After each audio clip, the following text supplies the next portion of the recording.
नमस्कार।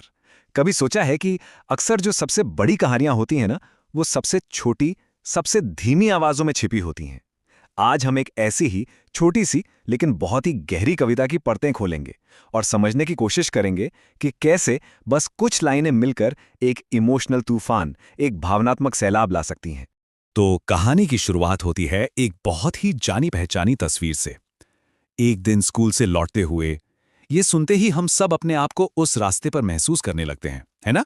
मतलब एक बिल्कुल रोजमर्रा का साधारण सा दिन जहां सब कुछ अपनी जगह पर है। एक सेफ, एक नॉर्मल दुनिया का माहौल बन जाता है।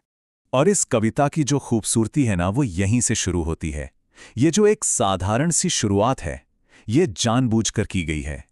ये हमें एक ऐसी आरामदायक, जानी पहचानी सी दुनिया में ले आती है, ताकि ताकि जब इस शांति को तोड़ा जाए तो उसका असर कई गुना ज्यादा हो। लेकिन फिर उस साधारण से पल में कुछ बदलता है। मैंने एक बहुत धीमी सी रोने की आवाज सुनी। ये वो पहला मोमेंट है जब रोजमर्रा की शांत दुनिया में एक दरार पड़ती है। एक ऐसी आवाज जो उस माहौल से बिल्कुल मेल नहीं खाती, और इसी वजह से वो चौंका भी देती है। और इसी के साथ हम कहानी के दूसरे पड़ाव पर पहुंचते हैं। एक अनसुनी आवाज। देखिए, ये महज एक शोर नहीं है। ये एक ऐसी पुकार है जिसे दुनिया बहुत आसानी से नजरअंदाज कर सकती थी। और यही बात इसे और भी ज्यादा, और भी जरूरी बना देती है। यहां बहुत धीमी सी इन शब्दों का चुनाव देखिए, कमाल का है। ये कोई चीख नहीं थी, कोई मदद के लिए जोर की पुकार भी नहीं। ये एक ऐसी आवाज थी जिसे सुनने के लिए सच में अपने आसपास की दुनिया को भूलकर ध्यान देना पड़ता। मतलब इसे सुनना सिर्फ एक काम नहीं था, ये एक फैसला था। तो सवाल उठता है कि भाई ये आवाज थी किसकी, आ कहां से रही थी? और यही सवाल, यही उत्सुकता कहानी सुनाने वाले को उस आवाज की तरफ खींच कर ले जाती है। और यहां कहानी का सबसे जरूरी, सबसे अहम मोड़ आता है, मैं रुक गया। सोचिए जरा, ये सिर्फ कदमों का रुकना नहीं है। ये तो हमारी रोज की भागदौड़ के खिलाफ एक तरह का विद्रोह है ना?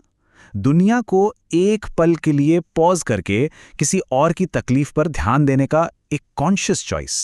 तो ये खोज हमें कहां ले जाती है? कहानी के तीसरे हिस्से में, कचरे के ढेर में जीवन। इस टाइटल का कॉन्ट्रास्ट देखिए। एक ऐसी जगह जहां चीजें खत्म हो जाती हैं, वहां एक नई जिंदगी की तलाश हो रही है। और देखा, कचरे के ढेर के किनारे, ये कोई सुंदर बगीचा नहीं है। ये एक ऐसी जगह है जिससे हम अक्सर नजरें फेर लेते हैं, जहां टूटी फूटी बेकार चीजें पड़ी होती हैं।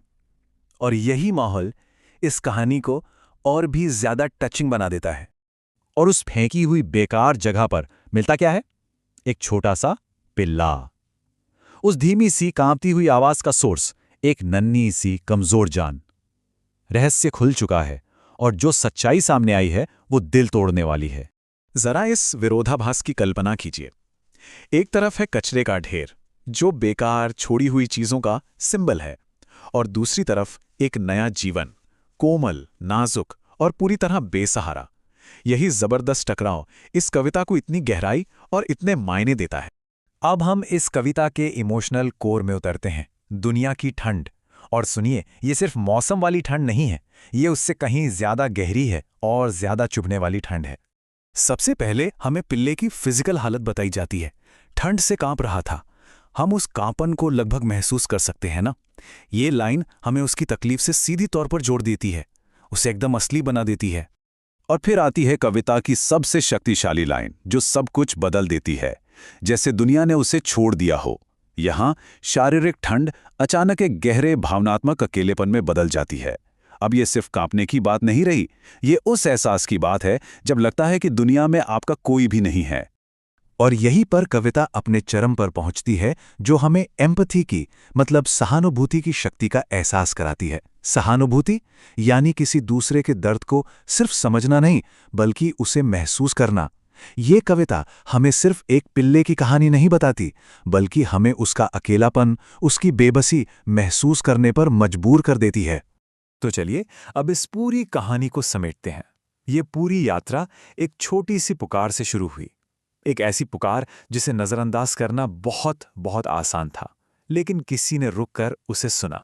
तो आखिर ये छोटी सी कविता हमारे दिलों पर इतनी गहरी छाप क्यों छोड़ती है?